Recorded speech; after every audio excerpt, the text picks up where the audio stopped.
Good morning, Byron and Surrounds. This is Kylie from Atlas Currency Exchange, or Byron Foreign Exchange in Byron Bay. We're currently having some technical issues this morning, so we're a bit delayed on live rates. But in the meantime, I just want to talk to you about some of our products. Please feel free to ring us on 1300 261 090 or go online at www.atlascurrency.com.au in a little while, and we'll have the live rates online there. I just want to talk to you about rates on the television. A lot of people watch the indicative live rate on TV or on the internet or hear it on the radio, and they think that this is actual current market rates. These rates are indicative rates. They're not retail rates in much the same way as a Reserve Bank can set the interest rate, but this is the number off which everybody works, not the actual number you're getting for your retail product.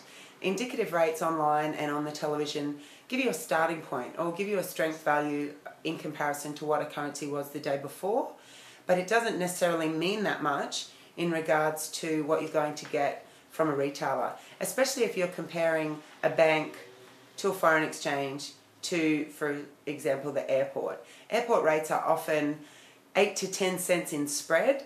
This just means that what you're paying for your 1,000 US can often be $70, $80 more than you would pay at a foreign exchange, because at the airport you're a captive market.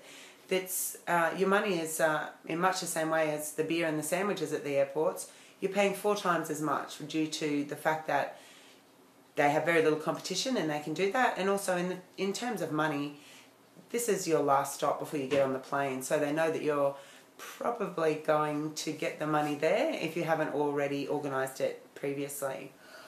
As an example, on today's rates, the cross rate, which is the indicative cross rate, is at 1.0243. This is the number that you will be seeing on television, online. Even though the online rate changes every couple of seconds, this is ballpark for what online is today.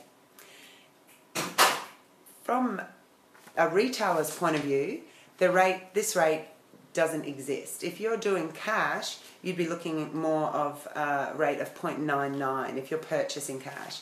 If you're purchasing an IMT, just as an example, if you need to send 100,000 US to the States and you go to your bank, one of the major bank providers today is doing IMT at 0.9917. This means every 100,000 US that you send will cost you, after the IMT fee, will cost you $100,866.95. Now you come to Atlas or another retail provider and you're doing rate shop. On 100,000 US IMT today, we have a rate of 1.011. This just means for exactly the same 100,000 US that you sent through your bank that cost you almost 101,000, we would charge you $98,911.95 with no fees on this amount. This is a saving of $1,955 on 100,000 US.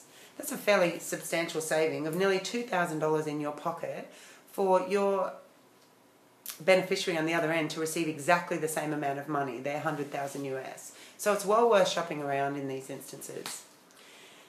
The rate on television I like to compare to the cost of a car. A lot of people say, the car's going to cost me. That's not the cost of the car. The cost of the car is what the manufacturer incurred to make that cost. The rate on television can be looked at in much the same way. That's the base rate, the base number that everything starts off. So you really do need to shop around, and especially if you're regularly travelling or you're doing large transfers or large transactions, you really need to get this straight in your head, because you could be losing a lot of money, and it's not necessarily what we call the cost of the trip, but rather the cost of the trip. Any extra that you're paying over and above what you need to pay to travel is not actually a part of your expense. It's just a part of the expense, if that makes any sense. In addition to this, we can save you money on global roaming. Because we live on an island, it's fairly prevalent that a lot of our banks and our telecommunications providers understand that the minute we step off this island, we're good to go. Global roaming, as many of you probably know, is a very expensive process. These cards, Travel Sim, can save you up to 75% off those expenses. So please, again, feel free to give us a ring regarding any of these products, because a lot of these products are much like the global travel cards. do not expire. So once you have them, you can just use them in your favour. Thank you very much. I apologise again for the delay in rates, and I hope that educated you somewhat on the difference between the rates that you see and the rates that you get. Have a fantastic day. Bye-bye.